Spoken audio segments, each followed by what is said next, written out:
Hey, hello, welcome back. Moon Griffon Show. One more hour to go, and we're going to jump gears, and we're going to jump big gears. We're going to hit to the sports world. Yankees, Boston Red Sox, maybe the biggest rivalry in professional sports. I got a guy right here with us. He is the former pitching coach for the Bayou Bullfrogs, and he might have threw a ball or two for the New York Yankees, Mr. Ron Guidry. Ron, good to see you. I got that from the guy next door. yeah, that's true. Yeah, that's one of those blasts from the past. No, he threw a couple balls. Menards, Cleaners, and Stevens Mobile Home. Yeah, we laughed. That's softball, though. That's not baseball. We can't, kick them out. Huh? Yeah, that's a little bit different. That's an easy game. Well, Ron, you've been retired for a while, but you're still involved with the New York Yankees. I mean, you're still an employee of the New York Yankees. Am I correct? I'm not employed. Okay. I don't say yes, sir. You pay my check. What I do is when I retired, the good story about the spring training stuff, when I retired, Mr. Steinbrenner asked me to go to spring training. He said, I'd like for you to come to spring training for me and the organization. You get along well with people. The kids look up to you. You talk well to the kids, and they admire you because they know the job you did. So he said, I would like for you to continue. As long as you enjoy it, you come. Well, it's been 28 years now.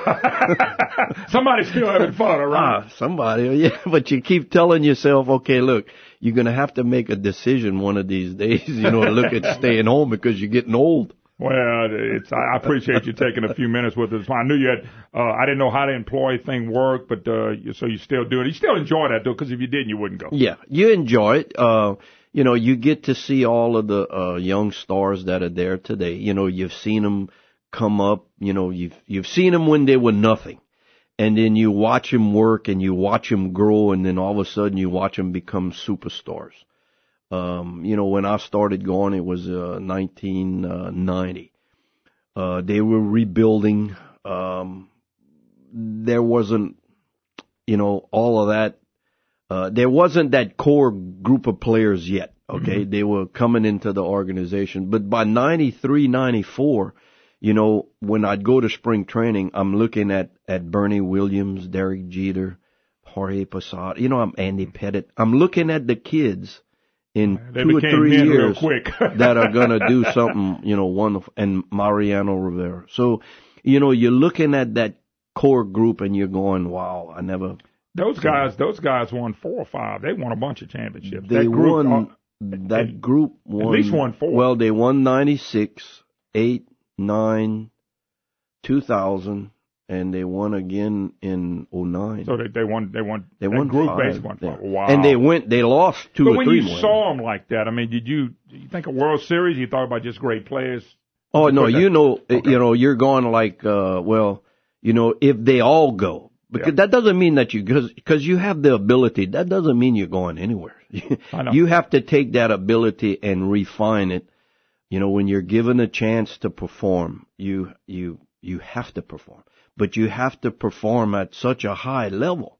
I mean, just because you can throw 100 miles an hour, if you can't throw it over the plate and get out, so you're not any good. But there's a lot of people, they said the scariest time, and you may vouch for this, to play professional ball is like rookie in A-League, where you got these natural guys who really don't even know what they're doing, but they can throw it 100 miles an hour. Somebody batting, don't know if they're going to get hit in the helmet or going to throw a strike. Yeah, you get a little tentative when you're throwing like that. And, because they always said, when you throw hard and you're a little while, that's a plus. That helps you, yeah. But what they're saying is you might throw 1 out of every 10 pitches a little haywire compared to 5 or 6 out of the 10 pitches. Sure. There's a big difference in that. But you learn, even though you're not wild, what you learn as the pitcher is every once in a while you uncork one that's on purpose. Yeah. So that way everybody else goes, ooh. So one up high and in over the head ain't a bad deal. Well, look, there's a difference between throwing at your head and behind it, because your first instinct is to back up. So, if you're going to do things like that, and, you can talk about that later on in the show, the intentional pitch that starts these brawls and stuff. You learn how to throw pitch. If I wanted to hit you, I'd hit you anytime I wanted to. But if I wanted to scare you, I could scare you just as many times as I wanted to, because you learn how to do things like that. There's a difference in throwing that pitch right under your chin or by your chest, I don't want to hit you, okay? I'm not going to throw at your head. And if I had the intention to hit you because of something, I'm probably going to hit you in the rear. You know, I'm going to hit you here where it doesn't really hurt. I think the guy I played with you back in the Yankees, because I know he played at Baltimore, played at many. Don Baylor played. Was he there when you were there? Yeah. I remember Don Baylor get hit by more than anybody. So he was such big, he had massive arms. He put his arm out there and say, the heck with you. Donnie stood almost on top of the plate and dared you to throw the ball in, which ironically is where he stood and where he would stand. They didn't have inside part of the plate. He was on top of it. He was on the plate. So if you threw inside there, you probably hit him. Now, I hit him, but I hit him because I'm trying to do that and it didn't work. And the thing is, I always laugh because he told me the story one time, sitting on the bench. He wasn't playing, I wasn't pitching. And he told me, he said, "You remember that night you hit me?" I said, "Yeah." I said, "You just went to first base. You didn't want to rub it." I said, I thought maybe we would have rubbed it at least once. He said, I didn't want to show you that the damn thing hurt, but he said it hurt. Well, they teach you that when you're little. Don't rub it. Run at first base, man. Ron Guidry, my special guest. All right, Ron. I can jump all kind of places with you. Go. Before we go to the series and talk about some of the players and what you see happening, I do want to take you back a little bit. One time, you were the Cy Young Award winner in 1978, and that was the year I also won the whole thing. Right. Correct? So how exciting was I know it was exciting winning the World Series, and that probably beat your Cy Young Award. Oh, yeah. But for you personally to win it in the year that you win the championship, you were 25-3. What was your run average? 178? It was low. It was low. Yeah, it was low. Matter of fact, I had a chance to see you, Cy Young, and when I walked in there, I rounded off your stats, and your wife goes, "How do you know that?" I said, "Back in that day, I can give you the stats of anybody." And I told Ron a true story. We were Cincinnati Red fans, but when Guidry pitched on Saturdays, because back then you saw one game a week, and they played a lot of Yankees. I said my daddy made us watch that one game because Guidry. But just a little bit. But winning it then, how big was that? Because that was a great year because you won it all. Well, I've always said it was great. You know, it was the best year that I had. The team was great too. I mean, you can't do anything without your teammates doing the job that they're supposed to do behind you because they're the ones that have to make the plays. All I got to do is throw the ball. And you're not striking out at every batter. You don't have to strike out. You know, they're going to make the plays. And to win the World Series after having a year like that, I've always said, if we would not have won the World Series, that year wouldn't have meant that much to me because we'd have lost. Why have a great year like that and you waste it by not winning? Yeah. But, you know, when you look at what we did, you know, we woke up one day in July and we were 14 games behind the Red Sox. You go from there and you catch them. You go to their place and you beat them 4 games in a row in September to tie. And now they start chasing you. And then all of a sudden you have to play one playoff game to see who wins, and you have to play it in Boston. You win, then you go. Is that? And I don't know. That was Bucky Denholm. That was Bucky's home run. You know, when you said that, you led up to that. I went, is that the same year? All that happened? Yeah, that's the same year. You have that. Okay, then you go, and you know the easiest time that we actually had, and then it wasn't easy. Was, and when I say it, I'm not knocking them, but. Actually, we won the championship series against Kansas City 3-1. But Munson hit a home run in the 3rd game in the Monuments, and he hadn't hit a home run in 3 months. Yeah. And it turned the game around. We won. The next day, I beat Dennis Leonard 2-1. Okay, well, it wasn't that it was the easiest, but to me, it was the easiest 3 games that we played that year. Wow. Okay, then we y'all were hitting it on the right time. Yeah, we played, and I'll say it after a while somewhere probably. Any team can beat anybody in a short series, 3 or 4 games in a week. All you got to do is play great for that 1 week. So, okay, so the 3 out of 5 that's going on now, that can go anywhere. And to follow up, we meet the Dodgers. We're 0-2. We go back to New York. We win 3 in New York, and then we win. So for us, it was a year that we kept picking our butts off the ground, and we kept fighting, and then, Who was your manager the year you won? Well, it wasn't Billy Martin. Billy was there half the year. He got fired. Okay. Yeah. He got fired. He got fired. Yeah, I was there all 5 times. By the way, anyway. he was kind of fiery. That kind of went along with him, all right? Yeah, he was. But real quick, 77 was the Jackson 3 home runs in one game. 78 was the year where you won the Cy Young and you won. The 77 season we won that too, which basically the same team. And as great as you felt after the 78 World Series, the feeling that I had after the 77 was probably the best time that I had, because I beat the Dodgers 4-2 in Dodger Stadium. That was the 4th game of that series, and it gave us a 3-1 edge. So all you got to do is win one more, and it's over. Okay, so for me, pitching that key game, okay, no doubt, and winning that game, it's my first World Series win, in the first time that I get to pitch in the World Series. So for me, it was like when the last out was made, it was a fly ball to center field. When the last out was made, I had reached my dream as a little kid. Oh, no doubt. So that was the best feeling that I had. If the man upstairs would have came down and said, "Okay, you did what you wanted to do, but now I got to, I got to say it stops."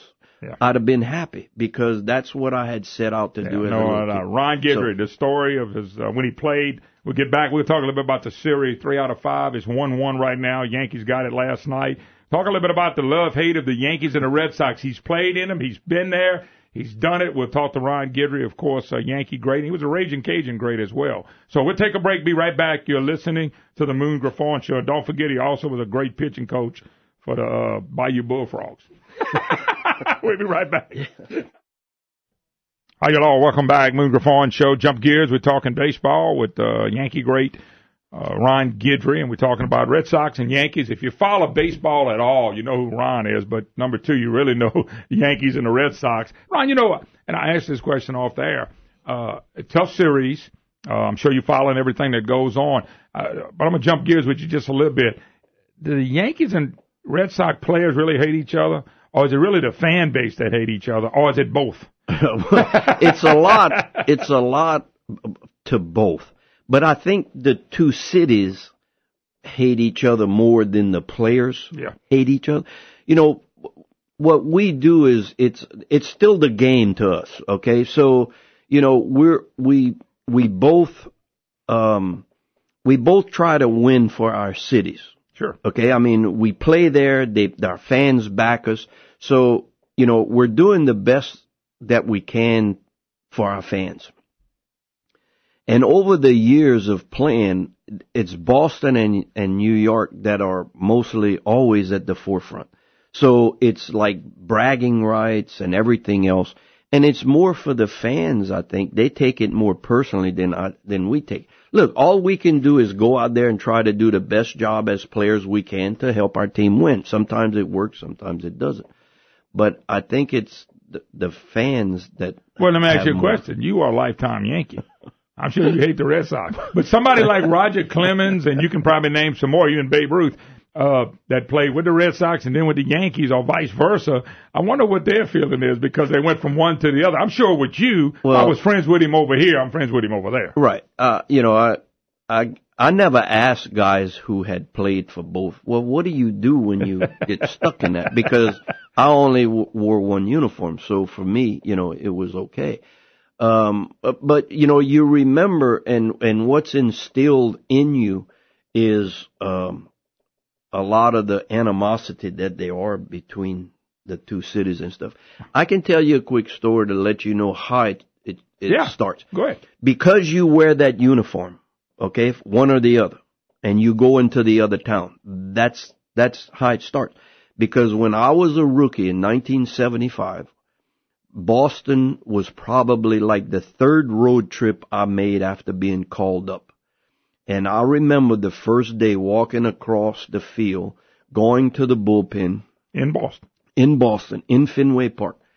And when you go into the Boston bullpen, the right field stands are right next to the bullpen. They're on top when of you when you stand up on the mound to throw, you're right there. They're 5 feet behind you. I walked through that gate, okay, the first day in Fenway in my career, and people were berating me, and you know, felt like you were running for and office. I'm going like, you don't even know me. I just got here. How can you? And what they told me was, but you have a Yankee uniform. You're wearing a uniform. Yeah. And that's okay. And I said, okay, fine. I said, well, let me tell you this, by the way. As long as I'm here, you guys ain't winning crap. Well, you had to do that. First of all, you're Cajun. That's in you. But number two is, if somebody's going to talk your head back, I know how it is. You got to be able to go back. Yeah, you got to say something. So anyway, and you know, the funniest thing is like, I hadn't been to Boston until 2006 when I became the pitching coach. And I walked in the bullpen one afternoon because early, but we were, you know, it was before the game, but they had people in the stands, and I walked in there and I had 3 or 4 people tell me that they still hated me, but I looked at them and I'm going like, you're too young to have seen me pitch. And they say, yeah, but our parents already told us the stories about you, so if they hate you, we hate you. And I'm going, okay, fine. Well, you know, and the thing about it is, as hard as that sounds, some of that's in fun too. Yeah. If you take it personal, they really get on you. Oh yeah. You know, I mean, it's fun too. I mean, I've had instances where, you know, and as a pitching coach, you know, we had to play those. I went back to Boston many times, but there were other times when I'd go to a restaurant that some people in Boston would pick up my check. Now, they'd come over and they'd tell me that they still didn't like me. They disliked me strongly, but they picked up the check after telling me that they disliked me. And I'm going like, okay, but it's all in the game. The good news for them is, you really learned to like them really quick, though, didn't you? They picked up the check. Yeah. Well, I never hated the people. Look, I know that they're only doing what my fans in New York do. Well, it don't matter, but they bought you lunch. Yeah. That's a very important thing. All right, Ron Guidry, we'll come back and talk about the series when we get back. You're listening to the Moon Griffon Show. They beat Oakland. Hi, hello. Welcome back. Moon Griffon Show. Great to have you with us. 844-766-6607. Hickson has a hotline. Mr. Ron Guidry has joined us. He was, as you know, if you know anything about baseball, he was a Cajun legend, but he was also a New York Yankee legend. Played 13 years, Ron. Is that correct? 14? Just about 14. 14 years. Wow. That's and stayed with the same team. Which, by the way, if you see that happen now, that's almost luck. back in that day, some people stayed together. Now it seems like. And by the way, that's a money issue. We won't get into. Hey, the series, Yankees Red Sox, is tied 1-1. I know you more from the Yankee perspective. What do you see in the series? Do you think this is one that will go the whole 5? I know for the Yankees, they'd like to go ahead and wrap it up in New York. But Ron would like to wrap it up in New York too. But you'd love to wrap it up, but unfortunately, you're talking about the Red Sox, and those. Anytime that those two teams meet, it's always like it just drags out. I mean, it just wouldn't be the same if it would happen very quickly. You know, there's always a lot of drama in the series between these two teams. But it's a compliment because they're always so good. You mentioned earlier that they both want the best 2 teams are probably maybe playing. But 2 of the best 3 teams. Well, 2 out of the best 3 teams, I think, in the game. And one's going home. One of them's going home. Yeah. But you got to like your young players, and I got to believe you like the Red Sox pitching staff, especially on the backside. Me and you talked early in the year. You were concerned that the starters wouldn't go long enough and the relievers would be tied by the end of the year. That's what you told me. Is it still like that? Did they use them too much, or you think they're okay right now? Well, I think they're okay now because, you know, they've gotten several days towards the end of the year where they had locked up a spot in the wild card game about maybe a week or so before the season ends. Correct. But what you keep playing for is you want that home field advantage where you don't have to travel all the way to Oakland because they're the other wild card team. So, you know, they played basically just like it was the last game to make sure. But unfortunately for them, it went almost all the way down to the second to last game of the season.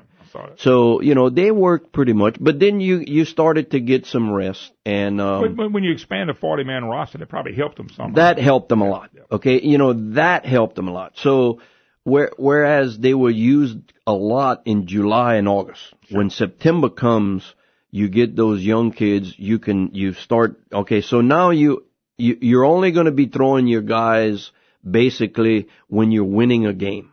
Trying to save that win. Trying to make sure. You worry about today, you know, and you don't worry about tomorrow. Tomorrow takes care of itself. You win today's game. So, you know, that helped them. And when you get to where they are, when you get to those playoffs, I don't care how tired you think you might be when the playoffs start. That energy energy picks up. You get fired up for that. So, you know, hopefully they're all well rested. It's, you know, New York, I would say right now, the advantage switches to New York. Sure does. You got two of the next three. Because you got 2 games there. Okay. And, you know, when you start thinking scenarios, okay, well, if they win 2, it's over. They move on. If they split, there's still that one more game, but you got to play it over there. Then the advantage goes back over there.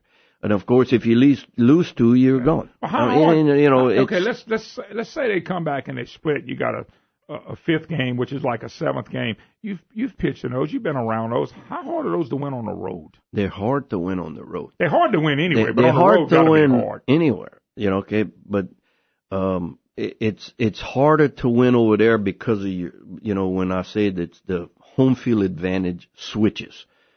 Because you know your park so well, you know, and when you go over there, and there are a lot of times. I'm watching a lot of guys when they hit balls like to left field, off the wall, you know, like you hit a ball and you think, oh, that's out.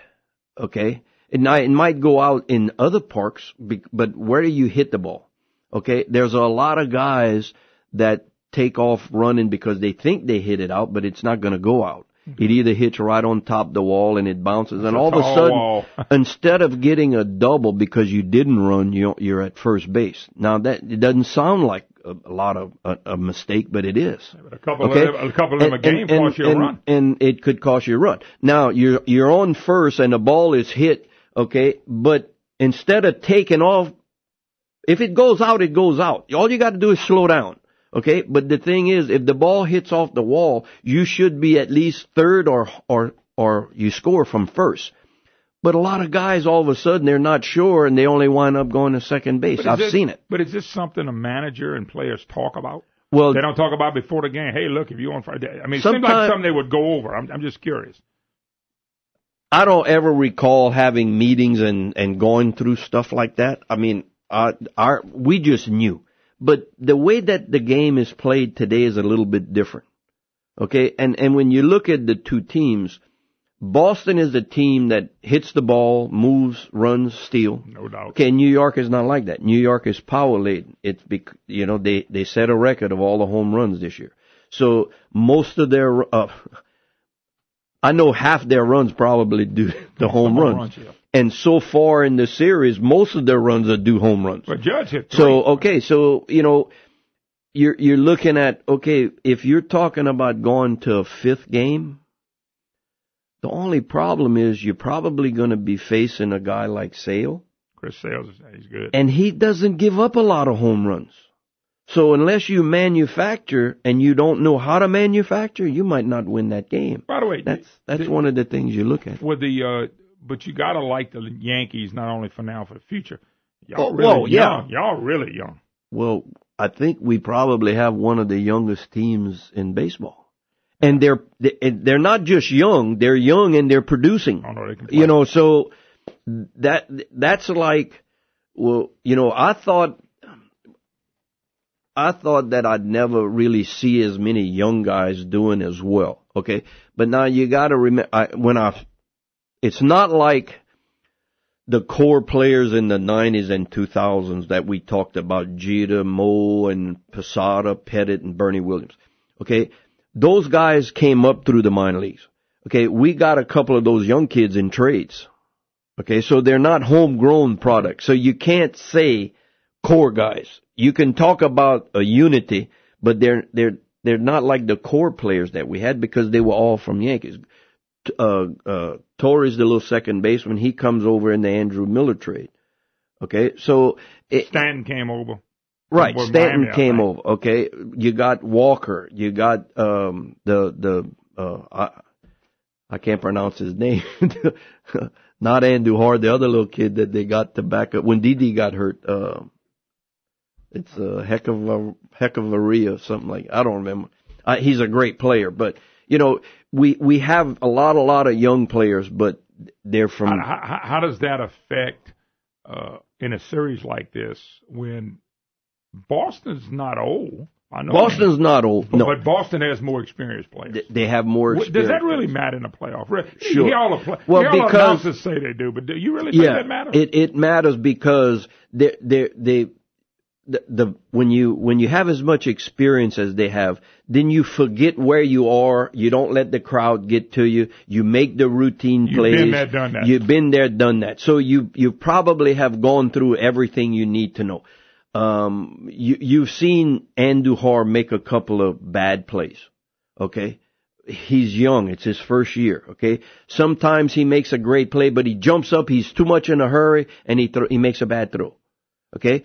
The thing you got to remember is if you make a great play because it's a smash right off the bat, there's not too many guys that's going to outrun you from home to first after they hit it. So when you get up, you have time to set yourself. A guy with a lot of experience is going to know that right away. It's natural. He's done it before. In other words, a young kid's not. A young kid's going to dive, he's going to get up, and all of a sudden it's going to be a 50-foot ground ball, or it's going to be a 10-foot above the first. You know, that's what happens. Okay? Is that your concern in this series? Well, it's always there because you've seen it happen more than once. Yeah, but being a young team, like you said, add 2 years to them.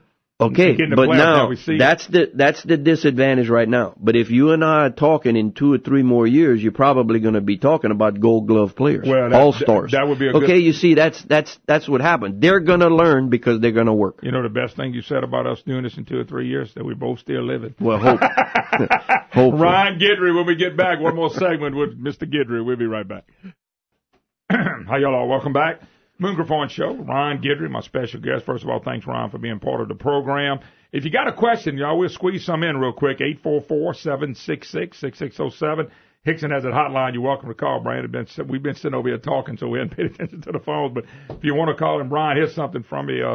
Let's see. I'm glad you talking to Ron Guidry and getting off politics for a little while, giving us a break. And it said, though as a fourth-generation Dodger fan, Louisiana Lighting did break our hearts in the World Series in the late 70s. Go Dodgers. And I said, I bet they don't like Cincinnati or New York.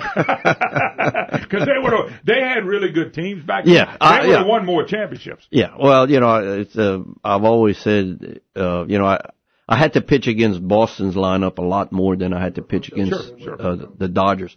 But the Dodgers did have very, very good teams.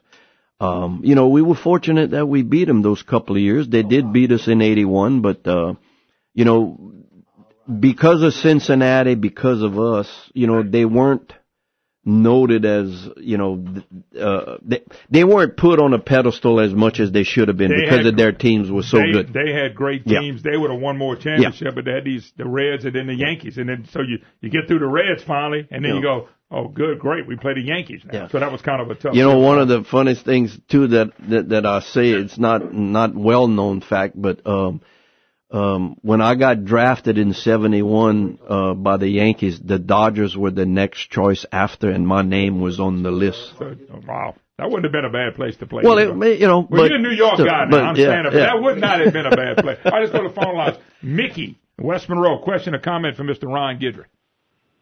Hey, Moon, how you doing, man? Doing fine. All right, brother. Mr. Guidry, man, you were one of my idols back when I was in high school here. Over here. Well, thanks for saying so. I'm a huge Yankee fan. My father named me after Mickey Mantle. And then I've got a shrine of all nothing but Yankee stuff and got your autograph and everybody else. Well, thanks for putting me there. Yeah, brother. That's some pretty big names next to you. Yes, sir. Let me tell you. Didn't they used to have a sign in your locker called Gator's Corner when yes, you were there? that was my it was on top of my. But they called you that. They still call you that. Well, yeah, my Gator's my nickname. Yeah. Okay, and I've heard people call Ron Gator. Yeah, that was my nickname. That's my teammates gave me that when I first got there. But in the corner of the locker, in Yankee Stadium, that locker is one of the biggest lockers that you have in the old stadium. And that locker is whoever has it, and whenever they leave, they actually will it to the guy that they want to have it. So right. Sparky Lyle had that corner locker, and when Sparky got traded, he willed it to me, and I took it over. And the clubhouse guy took the because there's a slat up there, and they slide like your name or your number. They slide that in the slat so they'll know. Who did you give it to?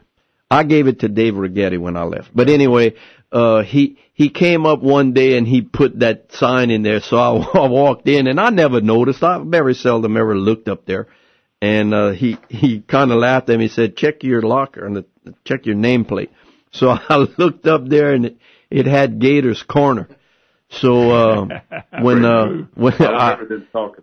yeah, and that nameplate is it's at my house. It's stuck on my wall somewhere. The kids made me put it up. Hey Mickey, thanks for the call. You know, I got a nickname for you, but you ain't gonna get mad at me.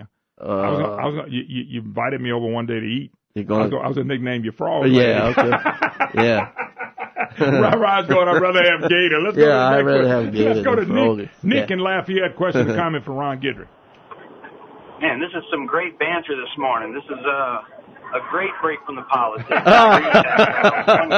Well, thanks. Ron said he might come back. I might come back, yeah. Go ahead, man. Well, let me send him another compliment. Maybe he'll take us up on that. You know, maybe he will come back. But anyway, so I just wanted to know. The league has changed a lot since you played, and I just wanted to know: is there any glaring differences that really bothers you or concerns you or makes you happy about the current state of Major League Baseball? Well, the game has changed a lot because of all of the specialized players, I guess you could call them. That's the guys that are basically in the bullpen. Your everyday players are basically the same. You got the same positions, but pitching is a lot different because you have, when we played, mostly a lot of the teams had a closer.